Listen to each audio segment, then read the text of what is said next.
the Boom CEO himself, put a bit of a tweet out earlier today. He tagged Ana in it, and he said, "Hey Ana, I played 3 Dota games yesterday, and I see 3 undying carries. Please pick proper carries today." He's in a position to be able to prevent that farm from happening. Top lane, here we go. And they're going to look towards Evolution. He's got the X's in, ready to rock and roll for our first kill and our first ultimate of the game, as Cuckoo will be able to TP out before secures the kill onto Zephyr. And now they can put some pressure into the tier 1 tower top. Pop the tombstone to bottom, but they're not going to get too much value out of that one either. So, well, is this tower going to be fine? They're going for a little bit of a dive here onto Natsumi, and he's going to get out, realizing that there's no stuns to be able to stop him from making his greatest. Might even be baiting Natsumi in this lane a little bit, but he's movement out, and now Zephyr's going to be able to get the jump in as well. So off to the left side, can easily follow up, and that's not the blink reveal you're looking for at all on Polaris. Did he even blink though? Did they know? Because he was the one that got hook shot. You never know. I feel like the way that they were playing was very conscious of the fact that, look, Axe hasn't had item progression in quite some time. Here for the arc. Been the plague of my pubs, I'll tell you that much. But I mean, any kind of spellcasting style is going to be pretty good against the Necro, right? At least until he picks up the Lotus Orb. You just want to make sure that you're able to get those slows in onto him and enable the Primal Beast, enable the Skywrath, enable the Axe to be able to provide that little bit of extra damage coming through. So I wouldn't hate to see him go at least to begin with, because you have the Death Prophet that's going to be able to provide you with a little bit of push. Go for another kill attempt here. Oh, Tumblr's Toy mid into Mystic Flare. White one, great positioning. They didn't get the chop off, and they don't have enough damage to chop him down, so Cuckoo's going to get some help back to the mode, but Lelouch, he's charging onto the tier 1 tower. The Scythe not enough to secure the kill, but with Ana moving on over to join the team fight, he'll slowly be able to bring down the Death Prophet. Polaris, they don't... How the heal amplification aspect is now going down on the bottom side, probably will be. This is the big issues with a hero like the Axe. You go this blink second item, and if you do not get kills, your game can really start to fall behind. He's doing okay. I mean, I guess you take a look at the counterpart. He's almost 1,000 behind his offlaner, but T1, they have this lineup where... Sorry, hold on. I just want to talk about this replay. So they get the hook, they get everything off here, but look at how he uses the Shallow Grave. He uses the Shallow Grave and instantly gets the heal afterwards. He's using it like the additional heal bonus just to the 4-star. I understand why, just let the clockwork. Dire's so middle tower decent kill.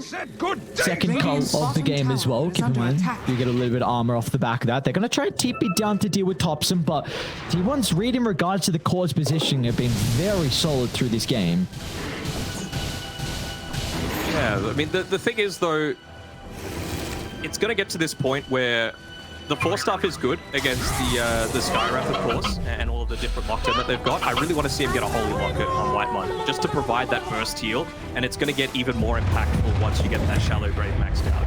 When he used it previously, it was just the 2% heal amp. Now it's up to 6, soon it'll be 8. And, so impactful for how you're able to dodge out that Culling Blade damage. T1, they're on the hunt. Ranked up as 3. We're going to try and get some control down by the triangle as well. A successful team fight will net them Roshan. Have this capability thanks to the Flesh Golem along with the Tombstone. So Polaris, they have to be perfect, and DD is going to make that much easier. Smoke will pop though, so they see Thompson in the river. Almost feels like you have to go first on the Primal Beast to try and fight Whitemon just to start the fight. What a jump! The damage is just not there. Thompson's repositioned. The Morphling's going to be okay. They'll kill up 2 members on Polaris, and now they'll spawn towards the remaining members' location as AU stuck inside the pit.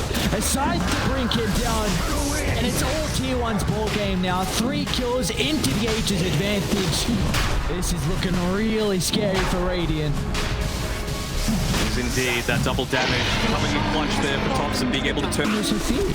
He's up the high ground, just waveforming aggressively. Crypt Swarm, they're going to put themselves up there to try and keep this one pushed out. Of course, Arc Warden, one of the best high ground defenders in the game. Of course. Nice use of the core. They're going to be able to blow blow him up. The coal is there. So they deal with the first life. And that might push T1 out of the base now. They did commit a decent amount to kill it. Mystic Flare, not the longest cooldown, but it gives them a bit of a window if T1 wanted to stick around to deal some damage, but they've had enough. And that was a really nice play from Polaris. They baited their lives on the Tombstone, recognizing that Ana was probably going to kill it up with the Soul Rip, and maybe Thompson was going to jump, and Force was instantly there with the call. Careful with Natsumi's positioning. He's picked up that Blink Dagger for himself. I wonder if this is even just a way to keep himself a little bit safer in the side lanes, because I'm not seeing a ton of value come out for him, right? When you're just out there in the middle of a team, top of the Aegis, and I mean, how close are we to these Lotuses? I feel like that's the only thing we're waiting for. It's on to Ana. I think the burst's going to be enough. All right. Okay. Very, very big pickoff. That's thanks to the ward on the cliff. Around the triangle, they were able to scout out Ana's position. I was just singing the praises of T1, saying that Polaris were doing a really good job to pull them across the map, but we were seeing no mistakes out of T1 until now. Ana goes down for the first time this game. For me. Give any kind of streak over, he hasn't got a single kill up until this point, so could have been better for Polaris, but I think they're going to be very happy to claim that gem back, try and get a little bit of map control, but again, he's up in 30 seconds, he didn't pop any cooldowns because they burst him 100 to 0 as they need to. Like, I feel PA Persona. Davies? Nice pick off. Be able to kill off the Sky. So as soon as they see the Sky Mage call out, forced to use the Tombstone just to give them some vision. But as soon as they see that T1 members surround the Sky, instantly you see the other lanes getting shot. Just trying to keep healthy, but that magnetic field able to get this kill. The follow-up's going to be there. Thompson, forced not getting played from as well. Thompson knows no fear for the hook. Zephyr blocks that three. Scythe onto the axe, but it's going to buy back. They're going to look to rejoin the fight, T1. They have to respect the base defense out of Polaris. And look at them not over-committing. The discipline onto T1. They will not continue with the dive. They're going to back up as soon as they see the buyback out of Force and go for the objectives. Rockfro trying to do his best to push it out, but what are they waiting for?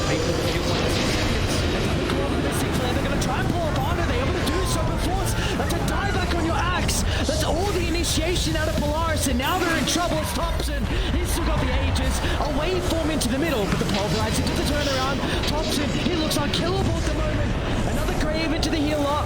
They might be able to deal with the first side, but look at the satanic lifesteal. Thompson back in fighting shape. They'll charge him. The stun control might be enough this time, but as soon as I say that, Thompson's back up to full health. They only tickled the beast, and onto the tier 4 towers they go. That was without even the active on the Satanic as well. He was just right-clicking. That's how strong he is, along with that Paladin sword. He'll end up dropping. You've got 2 minutes left on the Aegis, so you don't want to expend it. And yep, there we go. Pops the Satanic, full HP again. Once more, you don't have the axe, you don't have the damage. As Ana, he's putting himself out there. Fall back. Can't die. He's going to wait for me. Look at the Aegis for another minute 30, and so plenty of time still to stick in the base, and Thompson's going to make another call to try and beat onto the T4 tower. Say no, but Force on without the hands of the axe, it's very difficult for Polaris to get that initiation. They can't even kill him! Mystic Flare, look at the voice line out of Thompson as well. Very cute indeed. Polaris just prodding their heads against the wall time and time again.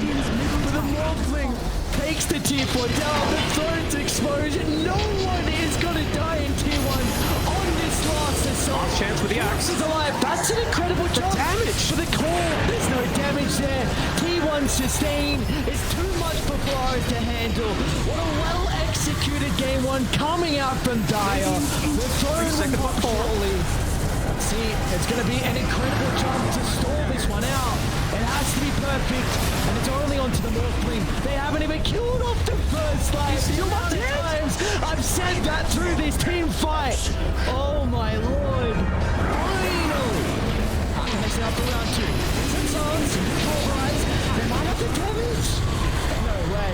They finally get him. And AU's going to try and charge with the Ana as well, who's locked inside the base. Buyback, I believe, on Ana. And Okuku as well is stuck in no man's land. So Polaris, they're on the board. Force gets a jump. The missing clear out with the burst potential to take control. And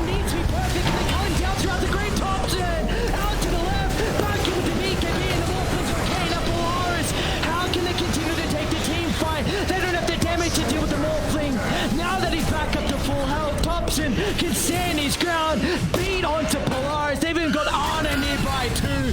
4,400 health on the Undying, just chunking down one member after the next as T1 has survived the last attempt, and now they can walk it down to close out game one. But I don't know. Let's see. The next versus well, they might be able to deal with the first fight. They'll drop the coal, but the counter initiation's going to come out. Instantly Zephyrs into the middle to try and disrupt them. Pushing back Polaris so Thompson can respawn and set himself up for round two. As Polaris have successfully killed off the Aegis advantage, but can they kill him another time inside the base? do they need to even go on T1? Like, can they not just wait for a mistake to come out from Polaris? You've got Megas that could be a mistake. Xavier's moves a little bit too far forward. Arna's going to be in with the right clicks. Tombstone dropped. And now with the throwing exploded T1, they could just make the call to deal with the buildings instead of the heroes. Arna, well, he wants more blood. He wants to stack up the decay. Protected with the BKB and the Lotus Orb for the moment. It's going to be cautious how low he falls, but the G's giving the bonus hold back for the moment. So Arna's going to be okay. Throne's exposed. They'll successfully retreat inside the base, but the Throne's falling fast. The bubble will buy them some time, some valuable seconds.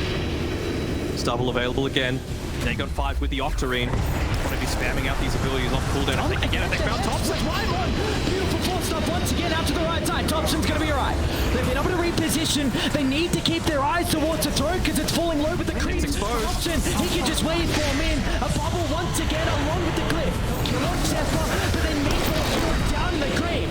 Force is going to try and find an angle to the middle along with AU, but no way to protect the throne. Thompson, he'll wave for him in, killing off Natsumi, who's got a buyback.